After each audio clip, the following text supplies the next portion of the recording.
आज के युग में आईपैड के कारण, कंप्यूटर के कारण, मोबाइल के कारण मेरी लिखने की आदत धीरे धीरे कम हो गई है। जब भी एग्जाम में लिखना होता है, इसका मतलब हुआ कि मुझे अगर एग्जाम के लिए तैयार करना है तो मुझे अपने आप को लिखने के लिए भी तैयार करना है। आजकल बहुत कम लोग हैं जिनको लिखने की आदत है, और इसलिए डेली जितना समय आप अपने पठन पाठन में लगाते हैं स्कूल के बाद, उसका मिनिमम 50% टाइम आप खुद अपनी नोटबुक के अंदर कुछ न कुछ लिखेंगे। हो सके तो उस विषय पर लिखेंगे और 3 बार 4 बार खुद का लिखा हुआ पढ़ेंगे और खुद का लिखा हुआ करेक्ट करेंगे।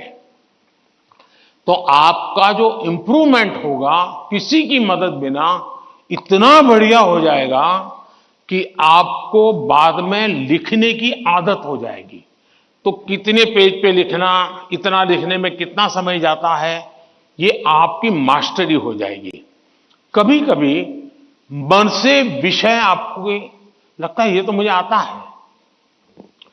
जैसे आप मान लीजिए कोई बड़ा प्रसिद्ध कोई गाना सुन रहे हैं, गाना बज रहा है तो आपको लगता है ये गाना तो मुझे आता है क्योंकि आपने बहुत बार सुना है। लेकिन एक बार गाना बंद करके जरा कागज पे लिखो ना, वो गाना आता है क्या, तो पता चलेगा नहीं यार, सुनते समय जो मेरा कॉन्फिडेंस था, मुझे अच्छा लगता था और आता था, हकीकत में मुझे आता नहीं था। मुझे वहां से प्रॉम्प्टिंग होती थी, इसलिए मुझे वो लाइन याद आ जाती थी। और उसमें भी परफेक्ट शब्द के संबंध में जब बात आएगी तो मैं पीछे रह जाऊंगा। मेरी आज की पीढ़ी के साथियों से बहुत मेरा आग्रह है कि कृपा करके आपकी एग्जाम में एक बड़ी चैलेंज होती है लिखना। कितना याद रहा, सही रहा, गलत रहा, सही लिखते हैं, गलत लिखते हैं, वो तो बात का विषय है। आप अपना ध्यान प्रैक्टिस में इस पर कीजिए। अगर ऐसी कुछ चीजों पर अगर आप ध्यान केंद्रित करेंगे, मुझे पक्का विश्वास है कि एग्जाम हॉल में बैठने के बाद जो अनकंफर्ट या प्रेशर फील करते हैं वो आपको लगेगा ही नहीं, क्योंकि आप आदी हैं। अगर आपको तैरना आता है तो पानी में जाने से डर नहीं लगता है आपको, क्योंकि आप तैरना जानते हैं। आपने किताबों में तैरना ऐसे होता है और आप सोचते हैं हाँ मैं तो पढ़ा था भाई, हाथ पहले ऐसे करते, फिर दूसरा हाथ, फिर तीसरा हाथ, फिर चौथा हाथ, तो फिर आपको लगता है कि हाँ पहले हाथ पैर दिमाग से खप कर लिया, अंदर जाते ही फिर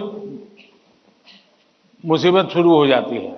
लेकिन जिसने पानी में ही प्रैक्टिस शुरू कर दी, उसको कितना ही गहरा पानी क्यों हो, उसको भरोसा होता है मैं पार कर जाऊंगा। और इसलिए प्रैक्टिस बहुत आवश्यक है, लिखने की प्रैक्टिस बहुत आवश्यक है। और लिखना जितना होगा शार्पनेस ज्यादा आएगी, आपके विचारों में भी शार्पनेस आएगी। और अपनी लिखी हुई चीज को 3 बार 4 बार पढ़ के खुद करेक्ट कीजिए।